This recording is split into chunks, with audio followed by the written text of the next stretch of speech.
बुंदाटे शिवारात बिबट्या जेरबंद, वनविभागाचे प्रयत्न यशस्वी, अजूनही काही बिबटे असल्याचा संशय। बऱ्याच दिवसापासून बुंदाटे शिवारात बिबट्याने धुमाकूळ घातला होता। या संदर्भात त्याची तक्रार वनविभागाकडे गावकऱ्यांनी केली होती। तक्रारीची दखल घेऊन बुंदाटे येथील देवराम पवार यांच्या शेतामध्ये बिबट्यासाठी पिंजरा लावण्यात आला होता। त्यात 8 दिवसानंतर बिबट्याला जेरबंद करण्यात वनविभागाला यश आलं आहे। त्यामुळे शेतकरी वर्गाने सुटकेचा निश्वास सोडला आहे। बिबट्यास वन खात्याने तात्काळ इतर ठिकाणी सोडण्यासाठी हलवण्यात आले आहे, अशी माहिती डांग सौंदाणे येथील वनपाल सुदाम पवार यांनी दिली। याबाबत सविस्तर वृत्त असे की डांग सौंदाणे, बुंदाटे, साकोडे, करंजखेड, गव्हाणेपाडा, भावनगर, चापावाडा, दहीदुले, कपालेश्वर, भिलदर या परिसरामध्ये 5 ते 6 बिबटे सतत फिरत असतात। या बिबट्यांमुळे शेतकरी वर्गामध्ये भीतीचे वातावरण पसरले आहे।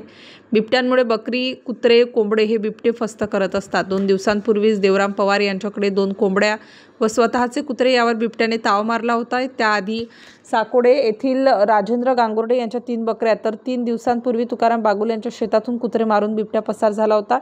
अशा एक ना अनेक घटना या परिसरामध्ये घडत आहेत। त्यामुळेच वन खात्याकडे बिबट्यासाठी त्या संदर्भात वनविभागाकडे पिंजरा लावण्याची मागणी वारंवार शेतकरी वर्गाकडून करण्यात आली होती।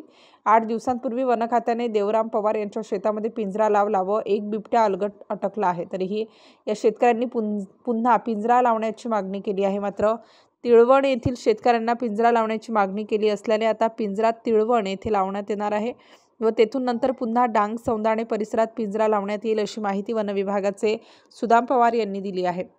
स्टार न्यूजसाठी मोहसिन पठाण, नाशिक।